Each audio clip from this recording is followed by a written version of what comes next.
Midnight storms have a way of uncovering truths we never meant to face. That night, the thunder didn't just rattle my windows, it rattled something deep inside me. I was alone, ready to surrender to the darkness, when 3 sharp knocks echoed through my door. And in that moment, I knew my life was about to change forever. The rain had been falling for hours, merciless and wild, hammering the roof of my small wooden house like fists demanding entry. Wind shrieked through the cracks in the walls, and branches scraped against the window pane with eerie persistence. The world outside felt like a battlefield, but inside, I sat wrapped in my thin shawl, staring at the last candle's flame. Its quivering light was the only proof that I wasn't entirely swallowed by the storm. I had told myself I would sleep, though sleep had been a stranger for weeks. Bills piled on the kitchen table, rent long overdue, a letter from my landlord waiting like a guillotine. Loneliness pressed down, heavier than the leaking ceiling. I tried to steady my breathing, tried to believe tomorrow would be kinder. And then, it came. 3 deliberate knocks. I froze, the sound slicing through the storm as clear as a voice. At first I told myself it was the wind, perhaps a loose shutter, perhaps my weary mind conjuring ghosts. But then it came again, louder, sharper, insistent. My stomach knotted, my ears strained. I sat in silence, candlelight trembling on the walls. "Ignore it," I whispered to myself. "Whoever it is will go away." But then the 3rd knock came. Not harsh, not demanding, soft, hesitant, almost pleading. Against all reason, I rose to my feet. My body moved before my mind caught up. The candle shook in my grip as I carried it toward the door. Every step sounded like a warning drumbeat in the quiet. My hand hovered over the iron latch, my pulse hammering in my ears. Memories of every neighborhood warning flooded back. Don't open to strangers. Not at night. Not during storms. But something deeper tugged at me. Something more ancient than fear. Compassion. Curiosity. Fate. I drew a deep breath and pulled open the door. The storm rushed in, a furious howl of rain and wind. And there he was. A man stood hunched on my doorstep, water streaming from his torn coat. His hair clung to his pale forehead, his lips blue with cold. His eyes, sunken and wide, met mine with a mixture of desperation and warning. He shivered violently, his entire frame trembling as if each bone might snap. He opened his mouth, but no words came, just a rasp of breath. His hand clutched a satchel across his chest so tightly it seemed part of him. For a moment I considered slamming the door. Fear screamed at me to send him back into the storm. He could be dangerous. A thief. A liar. A threat. And yet, something in his broken state struck me. To abandon him would be to abandon whatever humanity I still had left in me. So I stepped aside. He stumbled in without protest, collapsing near the fireplace in a heap of soaked fabric. Water pooled beneath him, dripping from his sleeves and boots. I shut the door quickly, as though sealing away not only the storm, but the choice I had just made. A choice that already felt irreversible. For a long moment, the only sounds were the storm outside and the crackle of firewood inside. He sat hunched, staring into the faint glow of embers as if begging them to warm his very soul. I fetched the spare blanket folded at the foot of my bed and draped it over his trembling shoulders. His body stiffened, then loosened, a faint shudder of relief escaping his lips. "You're safe now," I whispered, though I wasn't sure if the words were for him or for me. He looked at me then, properly looked at me. His eyes, pale and sharp, flickered with something unreadable. Gratitude? Fear? A secret? I couldn't tell. For a while we said nothing. He clutched his satchel with white knuckles, even as exhaustion pulled at his frame. Every so often, his gaze darted to the window, as though he expected someone, or something, to be waiting outside. I thought of asking questions. Who are you? Why are you here? What are you carrying? But the words stuck in my throat. Perhaps I was afraid of the answers. So we sat in silence, two strangers bound by a storm, pretending not to notice how the world had shifted in the span of a few knocks. Just as the candle guttered low, his voice broke the silence, a hoarse whisper, barely audible above the storm. "Do not let them find me," he said, eyes burning with sudden clarity. The words chilled me more than the rain ever could. Them? Who was he running from? And why, of all places, had fate delivered him to my door? He sat hunched by my fire, dripping rainwater like a shadow pulled from the storm. The blanket clung to him, but his grip on that satchel never loosened. Every flicker of firelight revealed more than his silence ever could, and I realized I had let a stranger into my home, but also into my fate. The storm continued its merciless assault on the world outside. Thunder rolled across the night like distant drums, each crash rattling the window panes. Yet within these fragile walls, there was a different kind of storm, quieter, but no less dangerous. The stranger's presence filled the room with a tension so sharp I could almost hear it humming in the air. He didn't speak again after that single warning. "Do not let them find me."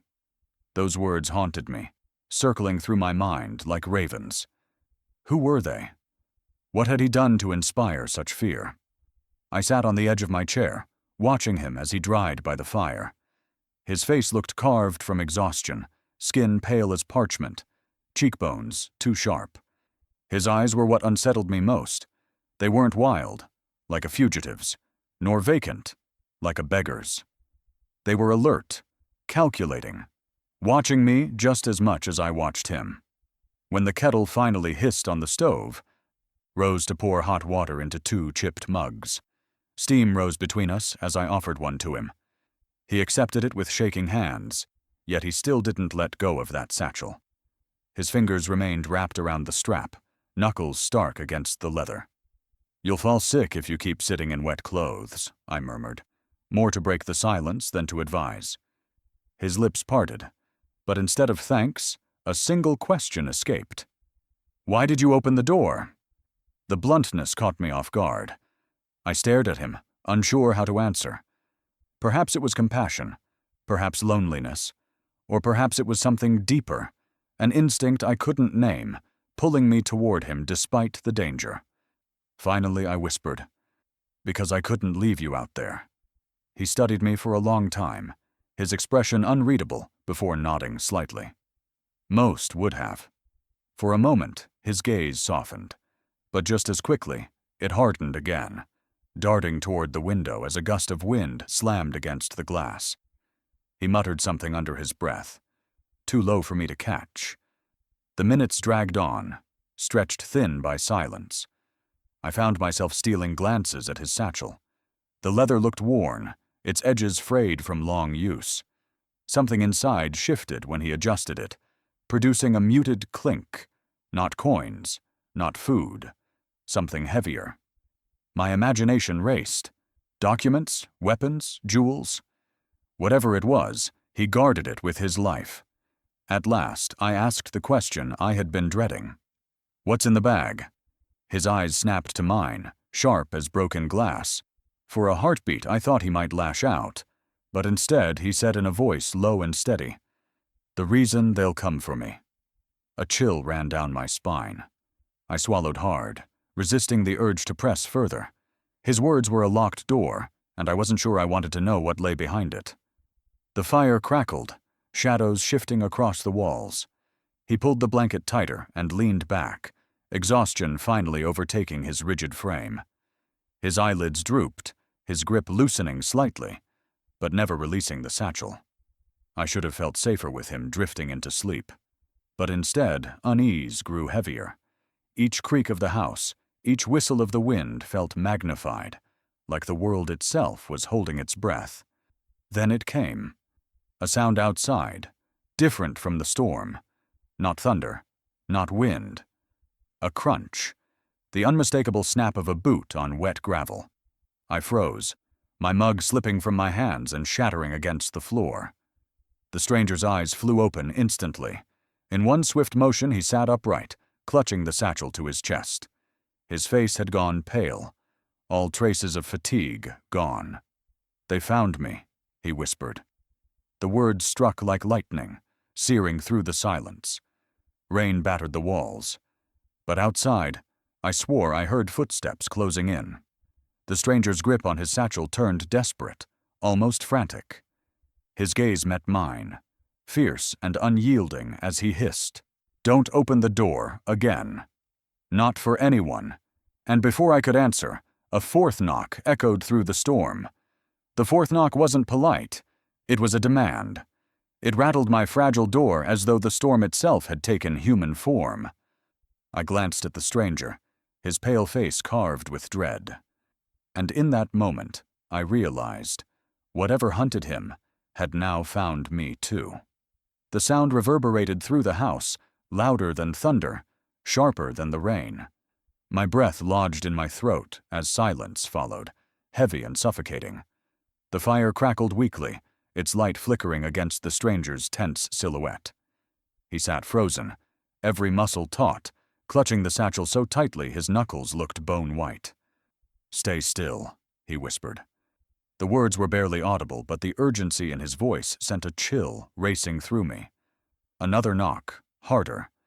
I jumped to my feet, torn between answering and bolting every lock in place.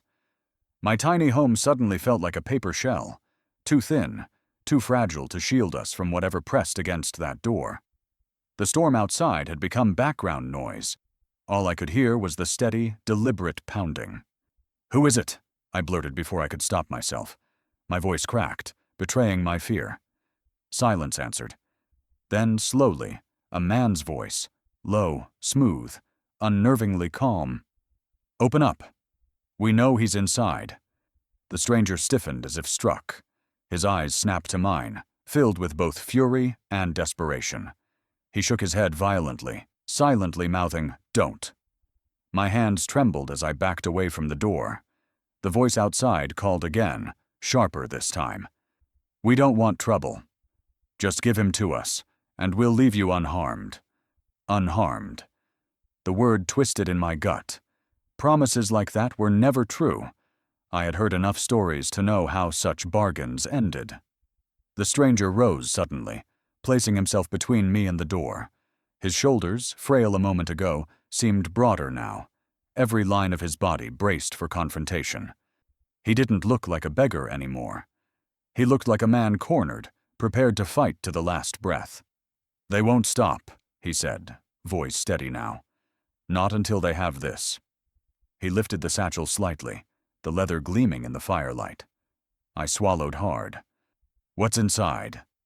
For the first time, hesitation cracked his stern mask. He opened his mouth, but before words could escape, the sound of wood splintering filled the air. They were forcing the door. Panic surged through me. My little cottage had no back exit, no secret passage, only one way in, one way out. My mind raced through hopeless plans: push furniture against the door, douse the lights, pray the storm swallowed us whole. The stranger, however, moved with chilling precision. He dragged the rug away from the floorboards, revealing a hatch I never knew existed. My eyes widened.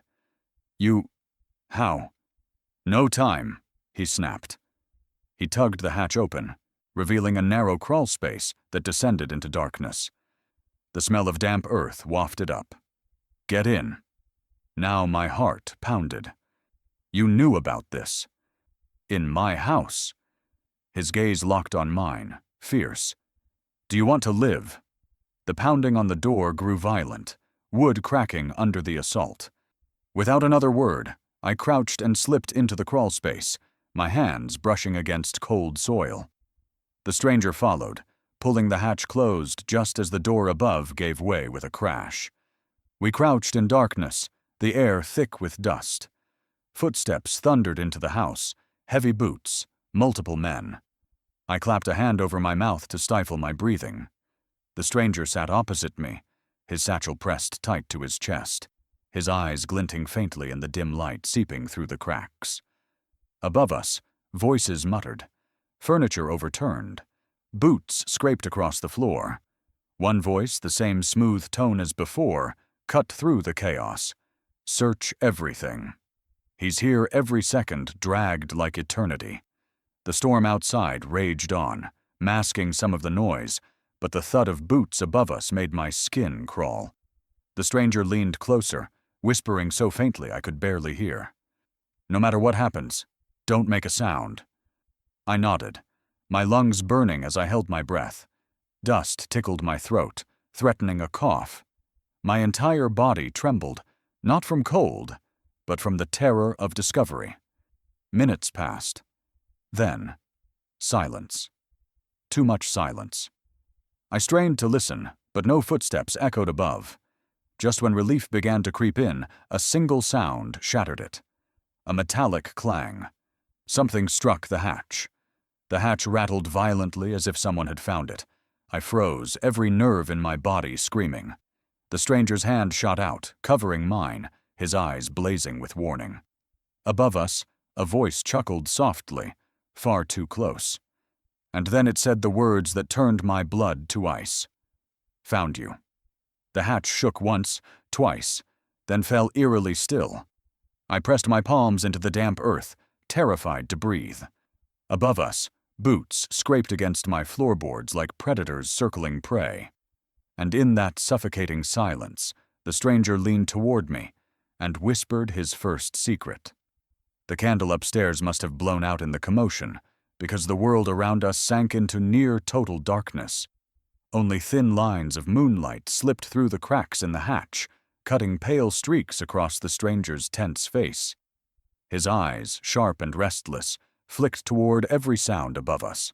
My chest burned as I forced myself to stay silent, every heartbeat a drum announcing our presence. The men moved slowly now, overturning furniture, pulling at cabinets, knocking over dishes. One of them laughed, a harsh, guttural sound that made my blood run cold. "He can't hide forever," the voice sneered. I wanted to scream at them to leave, to demand answers from the stranger crouched inches away from me. But the words died in my throat when his hand found mine. His grip was firm, steadying, as if to say, "Not yet." We stayed like that for what felt like hours, though it could have been minutes. My knees ached against the dirt. Dust filled my nose, and still I dared not move. Finally, the footsteps above began to fade, retreating toward the door. One last voice carried through the thin boards. "He'll slip up eventually. When he does, we'll be waiting." The storm swallowed the sound of the door slamming shut. For a long while, neither of us moved. My ears strained for any trace of return, but only the howl of wind answered. The stranger exhaled slowly, the sound like a dam breaking. He shifted, lowering his satchel onto his lap. "They'll come back," he murmured. "They always do." I turned to him, anger rising above my fear. "You need to tell me who they are. What have you dragged into my home?" His eyes locked onto mine, pale in the slivers of moonlight. He hesitated, then said, "They're not just men. They're hunters, paid to follow me until I'm caught." The words sank heavy into me. "Why? What's in that bag that makes them chase you through storms?" His fingers brushed the satchel, protective, reluctant. For the first time since he arrived, I saw the weight of it, not just in his arms, but in his soul. Something that belongs to them. Something I stole back. Something that should never have been theirs in the first place. My skin prickled. "You're a thief?" His lips twisted into something between a grimace and a smile. "Not a thief. A restorer. A witness. I took what they used to control others. To silence the truth, I wanted to press further, but his tone silenced me. The way he spoke, low, urgent, threaded with pain, made me realize these weren't the ramblings of a desperate man. This was confession. We sat in silence again, the storm above easing into a steady drizzle. My house creaked as if sighing in relief, though my nerves were far from settled. I lit a stub of a candle I'd hidden in the crawl space years ago, its tiny flame casting weak light on our faces. In that glow, I studied him properly for the first time. The lines on his face were not just from exhaustion. They were carved from years of struggle, the kind that comes from being hunted. His hair, though soaked, hinted at a natural order once kept with precision. His hands, trembling but steady when clutching the satchel, bore scars across the knuckles. Whoever he was, he had lived many lives before stumbling to my door. He caught me staring. "Do you regret letting me in?" The question stunned me. I opened my mouth, closed it again. Did I? The danger was undeniable. My life, once small but safe, was now tangled with shadows. And yet, I couldn't bring myself to answer yes. "No," I whispered finally. "Not yet." Something in his expression softened. He leaned back against the dirt wall, exhaling as though my words had lifted some unseen burden. The candle flickered, shadows dancing across his tired features. "Then you deserve to know my name," he said quietly. I leaned forward, heart racing. "My name is Elias." The sound of it felt strange, weighted, as if it belonged to more than just a man. I repeated it under my breath, committing it to memory. Elias. Before I could ask more, the candle guttered low, shadows thickening around us. Elias gripped his satchel tighter, eyes narrowing toward the hatch above. His voice dropped to a whisper that raised every hair on my skin. "They'll return before dawn. And next time, they won't knock." The candle's flame died completely, plunging us into darkness. Above us, a faint creak echoed, soft but deliberate. I froze, realizing we were not as alone as we thought. Elias's hand shot out, covering my mouth before I could scream. And in that choking silence, a voice whispered through the floorboards, "She's with him." Hearing my betrayal whispered from above was worse than the storm itself. "She's with him." The words stabbed deeper than any blade could. I hadn't spoken a word, hadn't chosen sides, yet they already marked me guilty. And in that instant, I realized Elias's enemies had just become mine too. The crawl space seemed to shrink, the earth pressing tighter against us with every second of silence. My heart pounded so loudly I feared it would give us away. Elias's hand remained over my mouth, his breath steady but sharp against the darkness. His eyes, wide and unblinking, fixed on the ceiling as if he could pierce through the floorboards above. The voice returned, softer this time, dragging across the wood like a blade. She opened the door to him. That makes her his accomplice. I wanted to scream that it wasn't true, that I had only offered shelter to a stranger in the rain. But deep down, I knew the moment I let Elias in, I had chosen a side without realizing it. The footsteps retreated again, heavy boots stomping into the distance. Silence followed, heavy and suffocating, broken only by the storm's fading drizzle. Elias slowly removed his hand from my lips, though his gaze never left the hatch. "They know about you now," he whispered. His words chilled me more than the rain-soaked air. My life, once ordinary and invisible, had been pulled into a story I didn't understand. And now, faceless hunters prowled the night with my name on their tongues.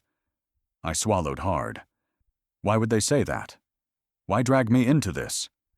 Elias hesitated, his expression torn between honesty and caution. Because once someone helps me, they never let that person go. My throat tightened. I wanted to demand answers, but his tone, grim, absolute, silenced me. Instead, I asked the only question that mattered in that moment. "Who are they?" For the first time, I saw fear flash in his eyes. Real fear, not just exhaustion.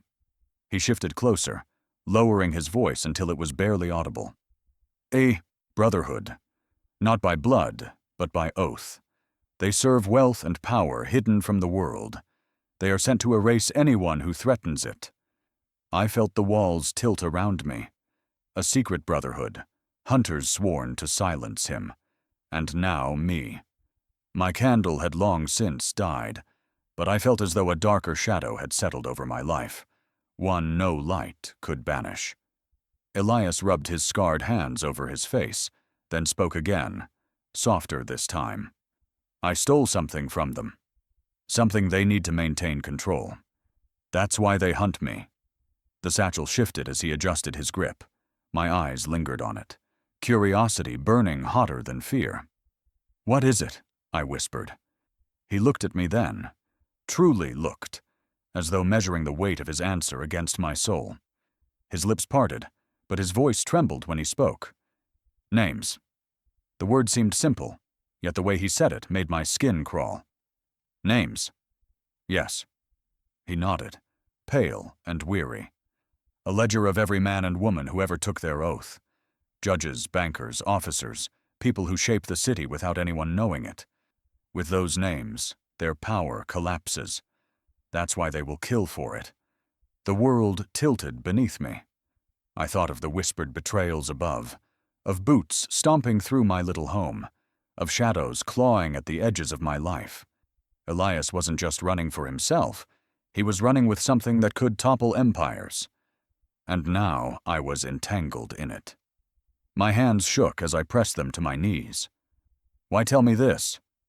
"Because," Elias said, his voice breaking for the first time, "I don't know how much longer I can keep running. And if I fall, someone else has to carry the truth." The weight of his words settled heavy on me.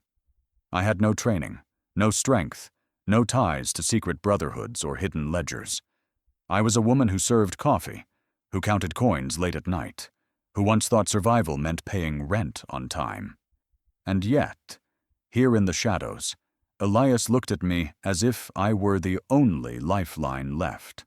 Above us, the wind shifted, carrying the faint sound of a horse's whinny, or perhaps an engine, muffled by rain.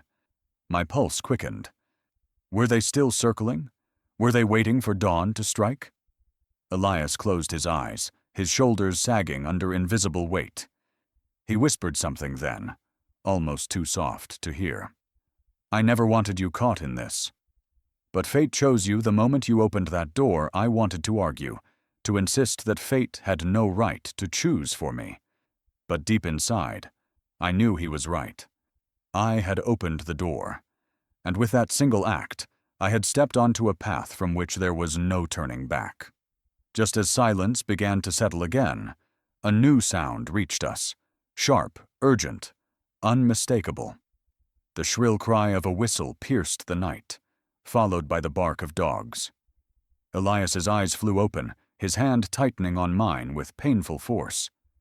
"They're closing in," he whispered, his voice trembling now as much as mine. And then, through the cracks of the hatch, a beam of light swept across us. The flashlight beam sliced through the cracks above, a hunter's eye searching the dark. Elias clutched the satchel tighter, as though the leather itself could shield him. My breath caught. I wanted to run, but there was nowhere left to go. And that's when he whispered, "If they find us, you must take it." The words struck me harder than the storm, harder than the threat outside. "Take it? Me?"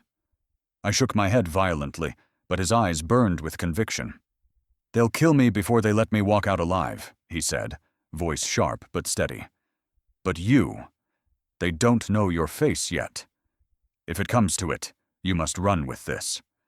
My stomach lurched as he loosened the satchel's strap, pressing it into my lap. It felt heavier than stone, the leather damp and scarred.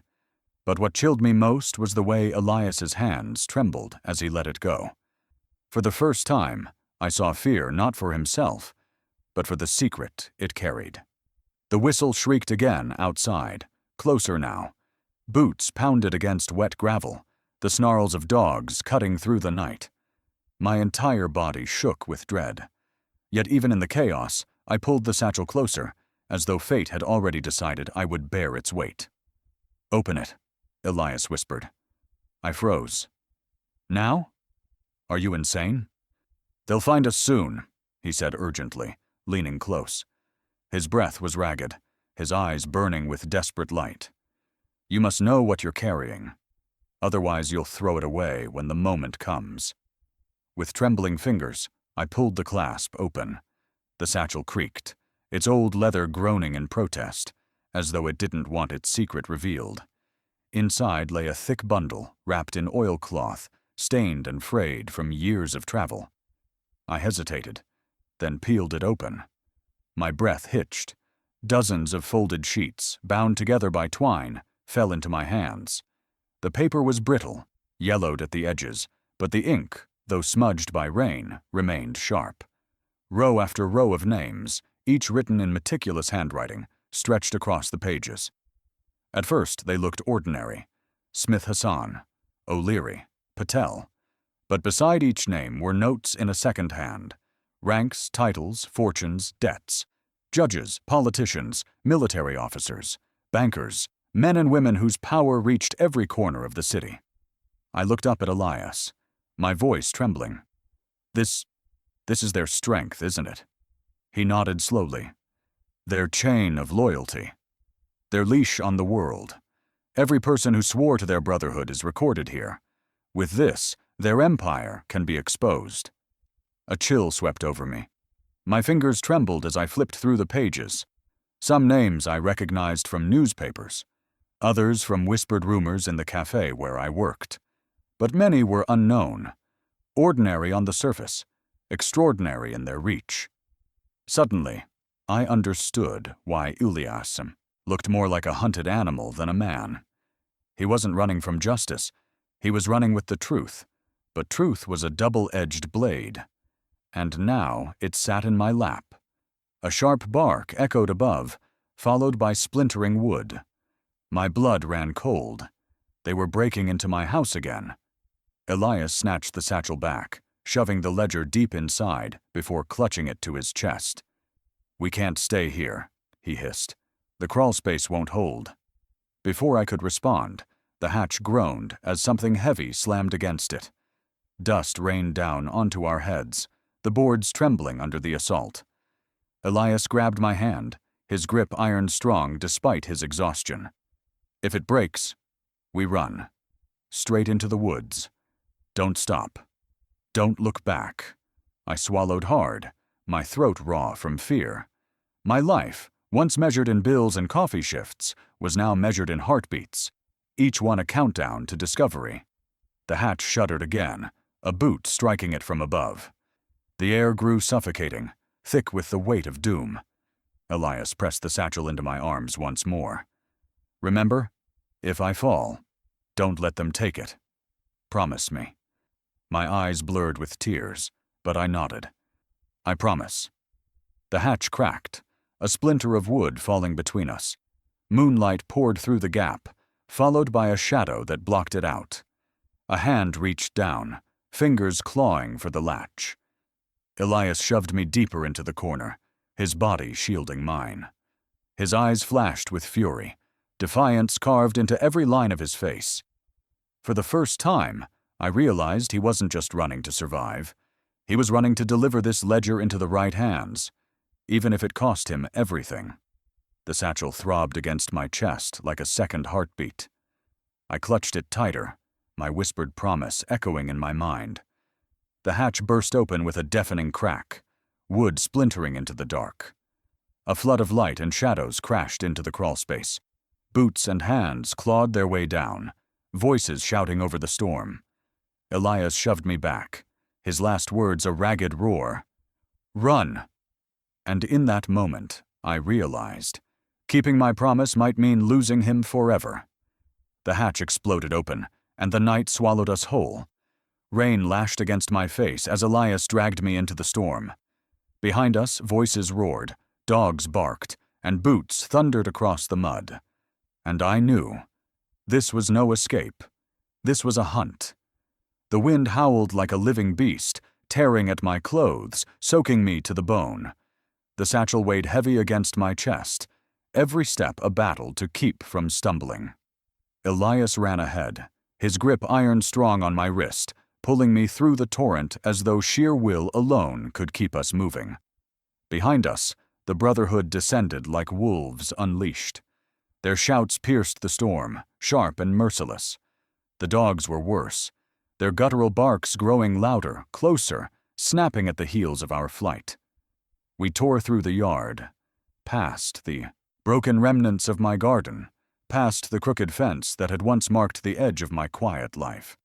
The storm had turned the ground into a mire of mud, sucking at my shoes with every desperate stride. Branches whipped at my face as Elias pulled me into the woods, the forest swallowing us in its tangled arms.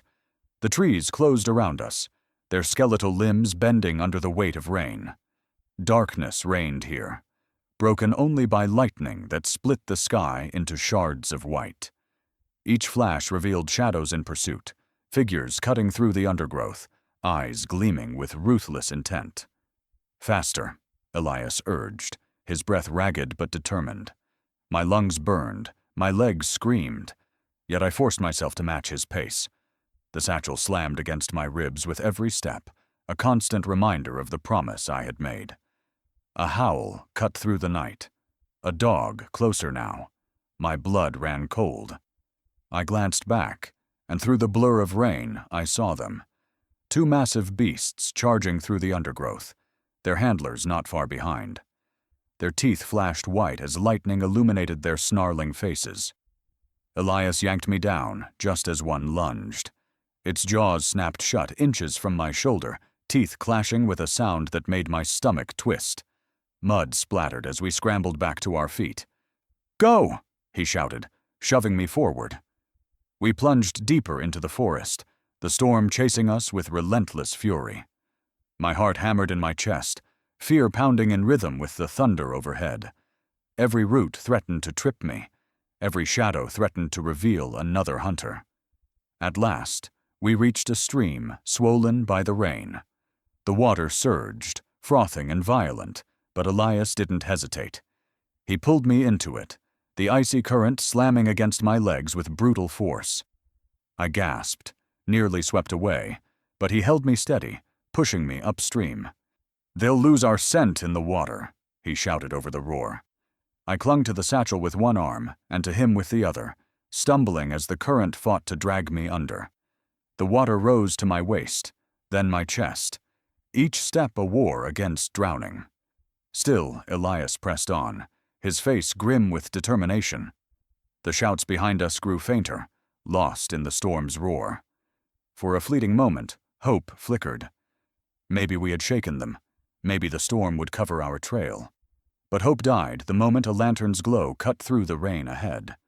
Figures emerged on the opposite bank, 3 of them, cloaked and armed, their shadows towering against the flashes of lightning. They had anticipated us, circling ahead like predators herding prey.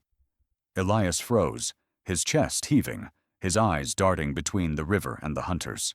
He turned to me, his voice low but fierce. "Listen, if I fight, you run. Don't stop, no matter what you hear." "No," I cried, clutching his arm. "I won't leave you." "You promised," he snapped, his eyes burning into mine. "If I fall, you carry it. That's the only way this ends." Before I could protest, the men on the bank raised their weapons. A crack split the night, not thunder, but gunfire. The bullet struck the water beside us, spraying mud and foam. Elias shoved me hard toward the bank, his roar drowning out the storm. "Run!"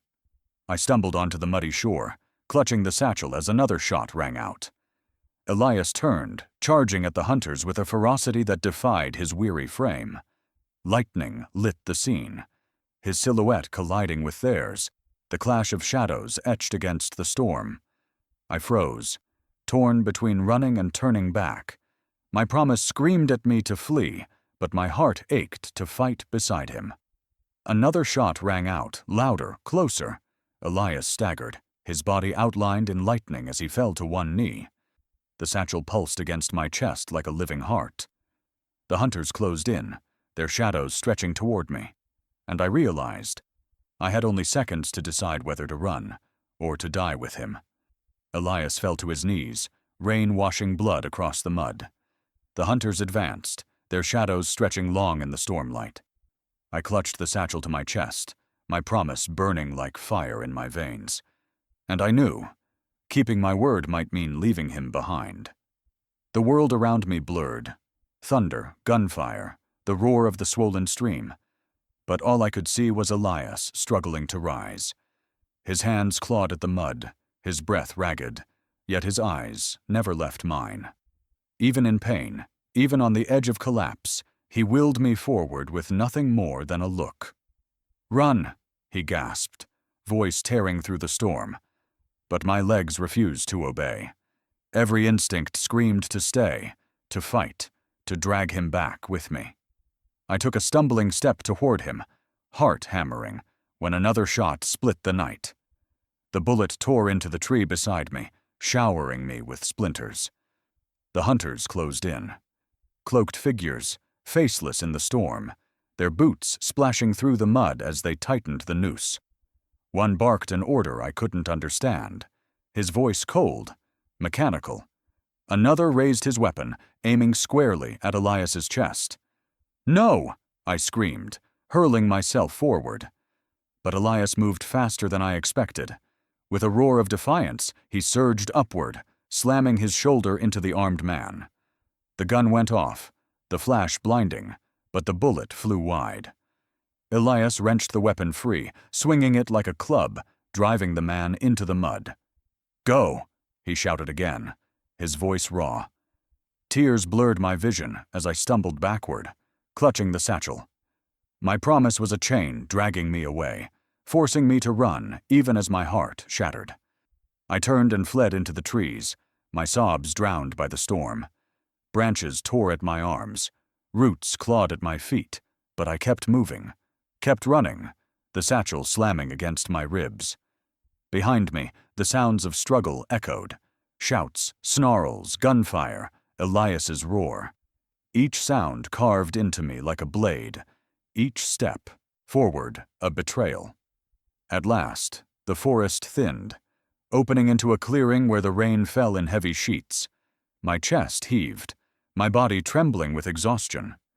I collapsed against a tree, clutching the satchel like a lifeline. My breath came in ragged gasps, my tears mixing with the rain. The ledger inside felt impossibly heavy, as though every name written on its pages pressed down on my soul. I pulled it out, my fingers numb, and opened it again. By the flicker of lightning, I traced the names, whispering them like prayers. Judges, soldiers, bankers, ghosts of power hidden in ink. "This is what he bled for," I whispered to myself. "This is why they'll never stop." A branch snapped nearby. My head jerked up, heart lurching. Shadows moved at the edge of the clearing. My stomach dropped. They had followed me. I stuffed the ledger back into the satchel and staggered to my feet. My legs barely obeyed, but fear pushed me onward. I ran again, weaving through the trees, every shadow a threat, every sound a warning. Then, a figure burst from the darkness. I froze, raising my arms in panic. Lightning lit his face. Elias. He was alive. Barely. His shirt was torn. Blood streaked his side. His breath came in ragged gasps. But he was standing. His eyes found mine, fierce even through the pain. "You didn't run far enough," he rasped. Relief and guilt crashed over me in equal measure. I staggered to him, slipping my arm around his waist. "I couldn't leave you." His weight pressed heavy against me as we stumbled forward together. Every step was agony. For him. For me.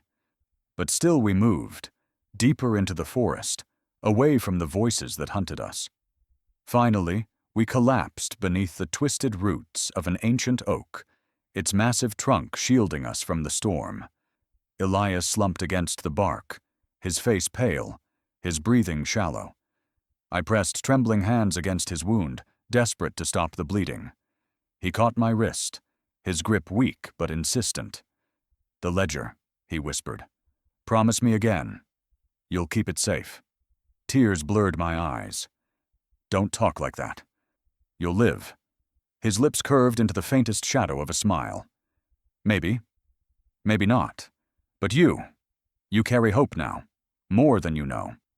Before I could answer, a lantern's glow pierced the trees. Voices shouted in the distance, closer than ever. My stomach twisted in terror. Elias pushed the satchel into my hands once more, his blood smearing the leather. Go, he said, his voice a ghost of its former strength. The price of a promise is everything. The lantern light grew brighter, shadows stretching toward us. Elias's head slumped against the tree, his eyes fluttering closed. I clutched the satchel, torn between staying and running. The hunters' voices grew sharper, closer, knives of sound slicing the storm. And in that terrible moment, I realized I could save him, or the ledger, but not both. The storm eased, but danger didn't. I dragged Elias through the mud, the satchel biting into my shoulder. Behind us, lanterns swung through the trees like vengeful stars. And then, I saw a familiar face among them. At first, I thought exhaustion was playing tricks on me. The rain blurred my vision. The lanterns dazzled my eyes. But when I blinked, the truth remained. Among the cloaked hunters moving through the forest, one face was unmistakable. Jonah, my neighbor, the same man who had fixed my broken fence last summer, who had carried groceries up my steps when my hands were too full, who had shared idle talk about the weather, the rising rent, the broken streetlight on the corner. Jonah, whose voice I now heard, sharp and commanding, directing the hunters through the storm. My stomach turned. The betrayal cut deeper than any blade. He hadn't just known them, he was one of them. And all this time, I had thought he was harmless. Beside me, Elias stirred, his voice a rasp. What is it? I swallowed hard, pointing toward the flicker of lanterns. Someone I know. Someone from my street. His eyes sharpened, even through the haze of pain. That's how they found us so quickly. He's been watching you. The realization crashed over me like another wave of the storm. Jonah hadn't just been a neighbor, he'd been a spy. Every smile, every idle question, every moment of feigned kindness had been a thread in a net tightening around me. Around us. I wanted to scream, to demand why. But there was no time for questions. The hunters fanned out, their voices cutting through the forest. Jonah's tone carried above them all. Check every hollow. He won't make it far. Elias gritted his teeth, forcing himself upright. His face was pale, his body trembling, but his eyes burned with resolve. We move. Now I helped him stagger deeper into the trees, each step a battle against mud and exhaustion. The satchel thumped against my ribs, its weight heavier now that betrayal had joined the hunt. For a moment, silence wrapped around us, broken only by the drip of water from leaves. Then, a voice. Jonah's, closer than ever. She won't run far, he said, cruel amusement in his tone. She's too soft, too kind. That's why she opened the door. The words hit me like arrows. My kindness, the very thing that had defined me, had become his weapon. I clenched my teeth, fury igniting where fear had been. If Jonah thought kindness was weakness, he was about to learn how wrong he was. We reached a fallen tree, its trunk massive, hollowed by rot. Elias collapsed against it, gasping for air. Go, he urged. Hide. I'll draw them away. No, I hissed, grabbing his arm. Not again. We do this together. He stared at me, surprise flickering in his tired eyes. For a moment, something unspoken passed between us, a recognition of shared resolve. Then he nodded, weak but firm. I crouched beside the hollow trunk, pushing the satchel inside, burying it under damp leaves and broken bark. My heart hammered, but my mind cleared. If Jonah wanted the ledger, he'd have to go through me. The crunch of boots drew nearer. Lantern light spilled across the clearing. Jonah stepped forward, rain dripping from his hood, his smile sharp and cruel. Well, he said, his voice low, mocking. I told them you'd be stubborn, but I didn't think you'd drag him this far. I rose to my feet, shielding Elias with my body. Why? I demanded, my voice trembling but loud enough to cut through the storm. Why betray me? Why betray all of us? Jonah's smile widened. Because kindness doesn't pay the rent. Because loyalty to power keeps a man fed. You think the Brotherhood cares about you? They don't even know your name. But me. His eyes gleamed. I'll be remembered. The words twisted in my chest, sharp with venom. Jonah, ordinary Jonah, with his easy laugh and helpful hands, was nothing more than a coward cloaked in ambition. You'll be forgotten, I spat, my voice shaking with rage. Because all you've done is sell yourself to shadows. For the first time, his smile faltered. His eyes narrowed, his jaw tightening. Hand it over, he snapped. The satchel. Or you'll die with him behind me. Elias shifted, his weak voice cutting through the tension. She'll never give it to you. Jonah sneered, raising his weapon. Then she'll die, proving her stupidity. The lanterns flared brighter as the hunters closed in. Jonah's finger tightened on the trigger. His eyes locked on me. I braced myself, heart pounding, the satchel hidden just feet away. Elias struggled to rise, blood dripping from his side, defiance blazing in his gaze. And then, from somewhere in the trees, a second gunshot rang out. The gunshot tore through the storm, louder than thunder. Jonah staggered back, shock etched across his face. For a heartbeat, no one moved. The forest itself seemed to hold its breath. And then chaos erupted. Jonah's lantern fell to the mud, its flame sputtering as shadows swallowed the clearing. Shouts rang out as the hunters scrambled, some raising their weapons, others ducking into the trees.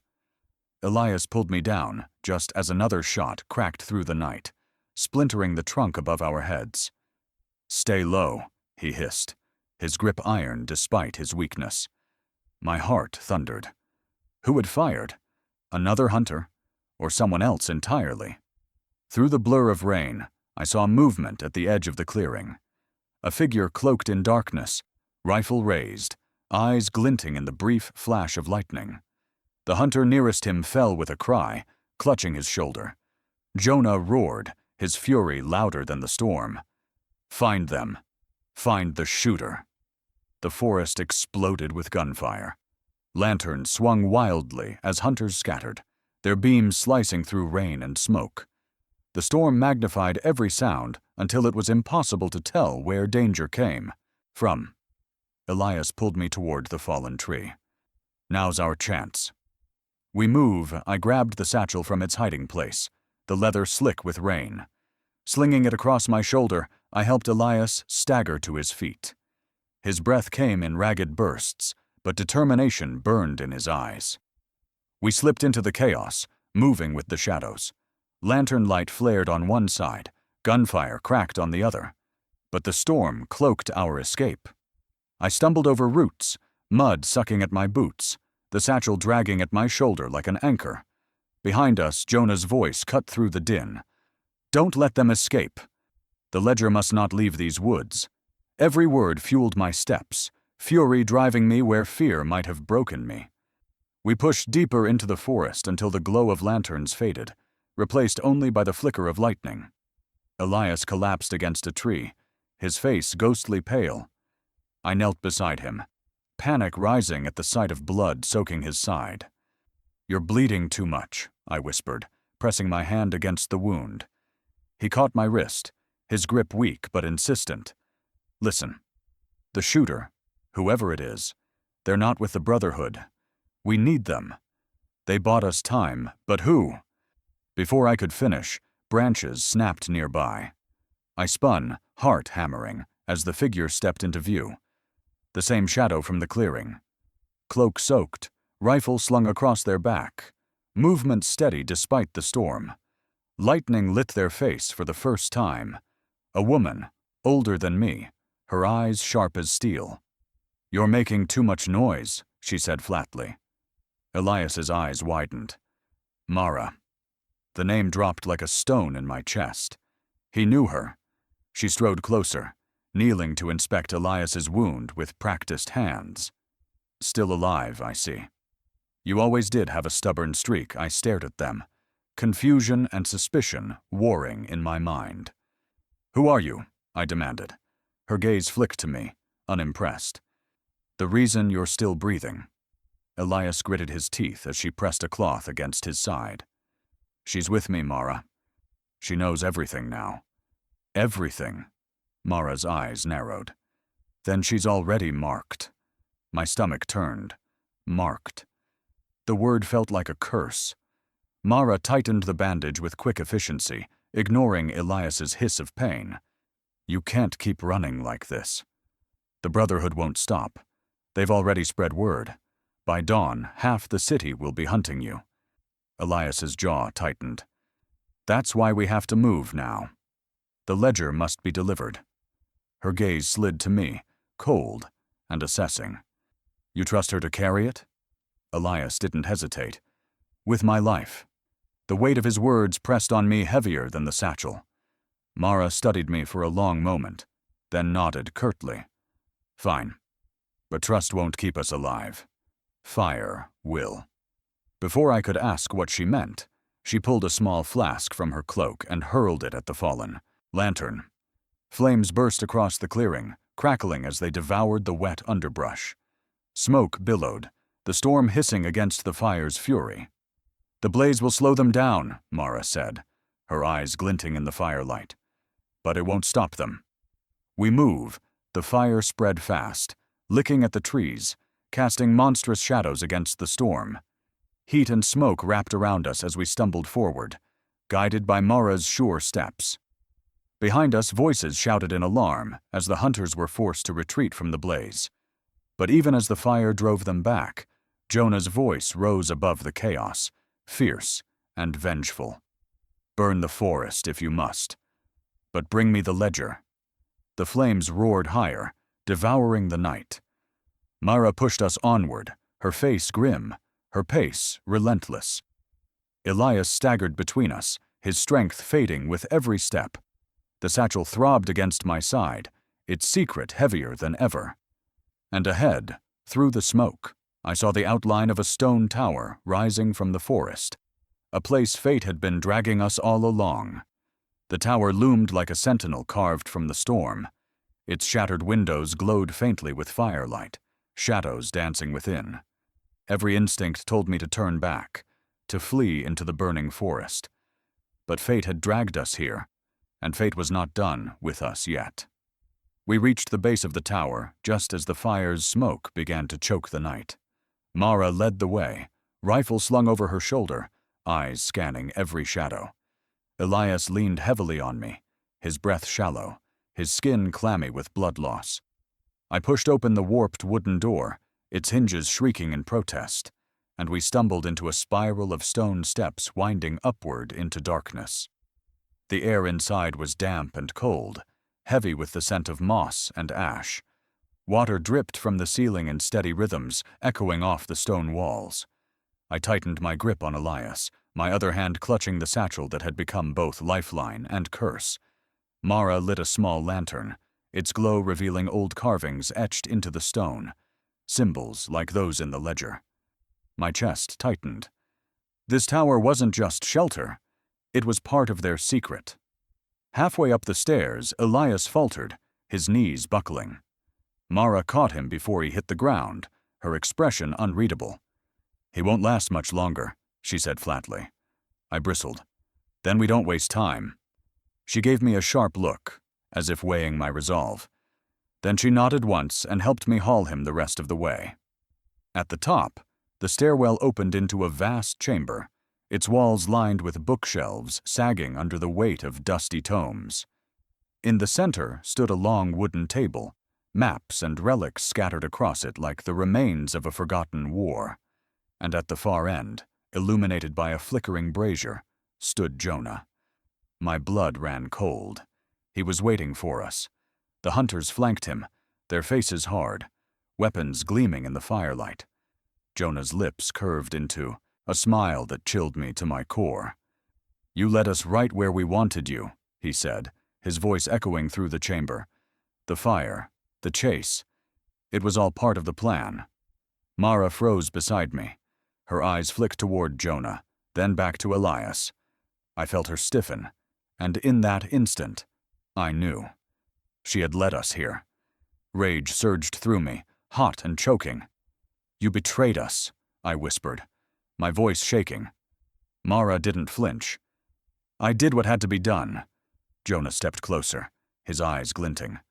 She has always known where her loyalty lies, with me. Did you really think a stranger's kindness could undo years of devotion? Elias's head lifted weakly. Mara. His voice was a rasp, raw with disbelief. You were my sister in arms. Her jaw tightened, but she didn't meet his gaze. Jonah's voice thundered over us. The ledger is mine.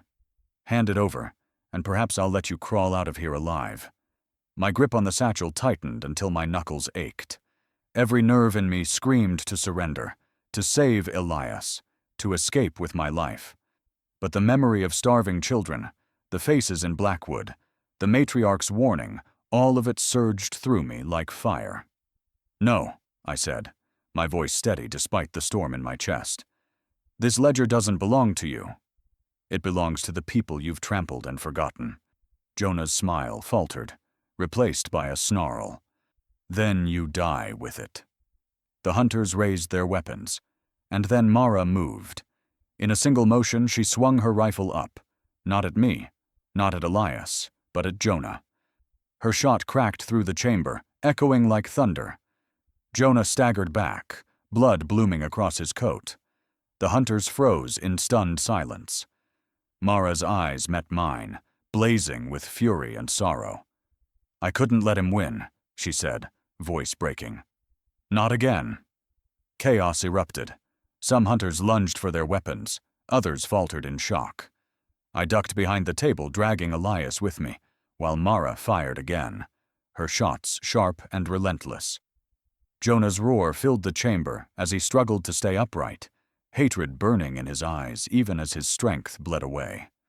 I crawled to Elias, pressing the ledger into his hands. Tell me what to do. His eyes fluttered open, pain etched into every line of his face. The brazier, he whispered. It's the key. Burn the false pages. The truth will remain. I stumbled toward the brazier, clutching the ledger. Fire licked at the edges as I tore away the decoys, the smoke filling the air with acrid stench. What remained were the real pages, ink glistening in the firelight like blood. Jonah saw what I held. With a roar, he surged forward, but Mara stepped between us. His blade slashed across her arm, blood spraying, but she held her ground. Go! She shouted at me. Finish it! I thrust the true pages into the flames. The fire flared, brighter and fiercer than before, the symbols glowing as if alive.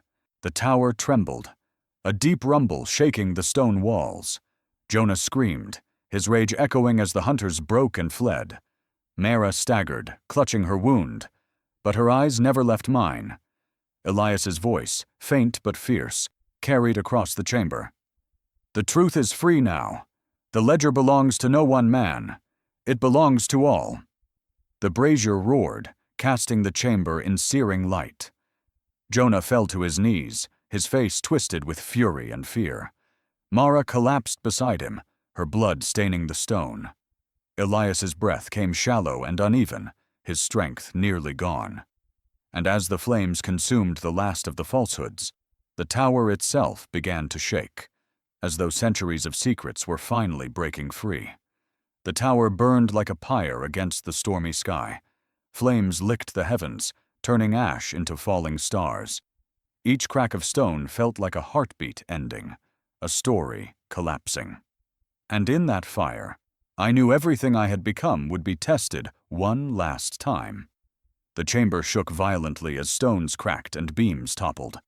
I staggered, clutching Elias, dragging him toward the spiral stairs.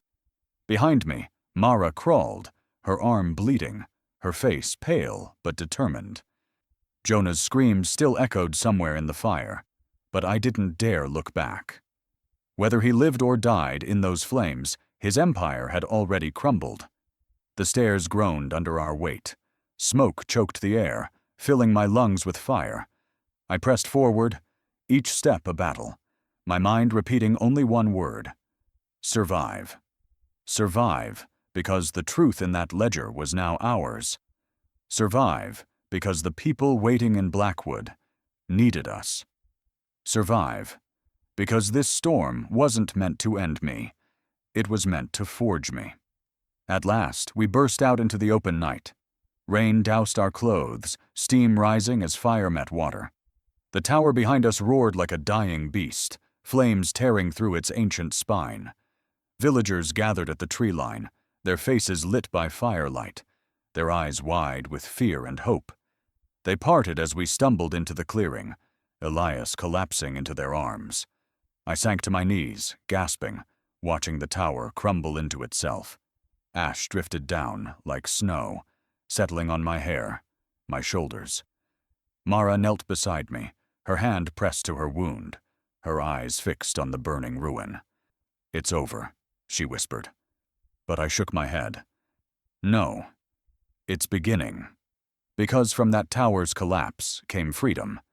The truth hidden in those pages could no longer be silenced. With the false ledgers destroyed, only the records of corruption, betrayal, and hidden wealth remained. Evidence strong enough to topple dynasties. For weeks after, we worked tirelessly. The villagers carried Elias to a healer who tended to his wounds. Mara, scarred but resolute, returned to the manor with me, her betrayal confessed, her redemption earned through fire and blood. She faced the matriarch with bowed head, admitting her sins. To my surprise, the old woman didn't cast her out. Instead, she looked at Mara, the way she had once looked at me, with a gaze sharp as glass, yet softened by the faintest hint of mercy. "A broken blade," she said, "can still cut true." The ledger's surviving pages were copied, sealed, and sent to courts, journalists, and communities, long forgotten. One by one, the shadows Jonah and his allies had thrived in began to dissolve under the harsh light of truth. Families reclaimed stolen lands, children received long-denied aid, and the Blackwood district saw its orphanage rise from ruin into life again. And me? I found myself standing in places I had once only dreamed of, on stages, in halls, before crowds who wanted to hear my story. They called me heir, guardian, leader. But I never forgot the rain-soaked night when it had all begun. I never forgot the croissant pressed into a stranger's trembling hand, the umbrella shared under a flickering lamppost. Elias recovered slowly, his body weaker but his spirit unbroken. He became my closest confidant, guiding me with his wisdom, reminding me always that leadership meant service, not power. Mara became our shield, fierce in her loyalty, scarred by her choices but driven by redemption. Together, we rebuilt, not just buildings, but trust, faith, and the fragile bridge between wealth and poverty. And yet, the past never vanished completely. Sometimes, when the wind howled at night, I still heard Jonah's roar in the fire. I wondered if he had perished in the tower or slipped away into the storm. His ghost haunted me, a reminder that darkness never truly dies. It only hides, waiting for another chance. But even that thought could not shake my resolve, because I had learned something Jonah never could. Legacy is not built in gold or power. It is built in the lives we touch, in the compassion we choose when cruelty is easier.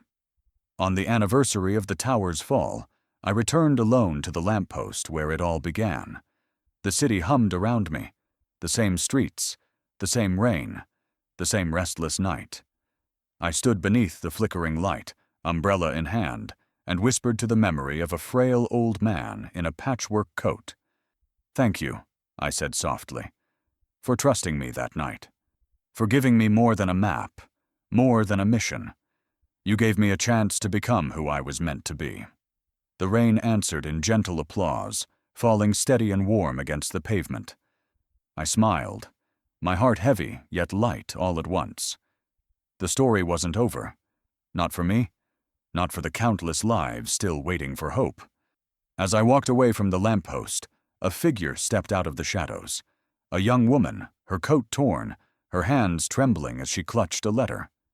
Her eyes met mine with the same desperate light I had once seen in Elias's, in the children of Blackwood, in every soul abandoned by those in power. She held out the letter, her voice unsteady. "You don't know me yet," she said, echoing words that made my heart stutter, but what I've discovered could change everything. The letter shook in her hand, ink smudged by the rain. Behind her, headlights glowed, black cars waiting in silence. My breath caught as memories of convoys and betrayals surged back. The storm had given me one legacy, but now it whispered of another. And in that trembling moment, I realized my journey was only just beginning. If this story moved you, smash that like button. Share which moment touched you most in the comments, subscribe, and ring the bell so you never miss a new chapter. Share this video with friends to spread the inspiration. And don't forget to click the next video on your end screen for another unforgettable true life tale.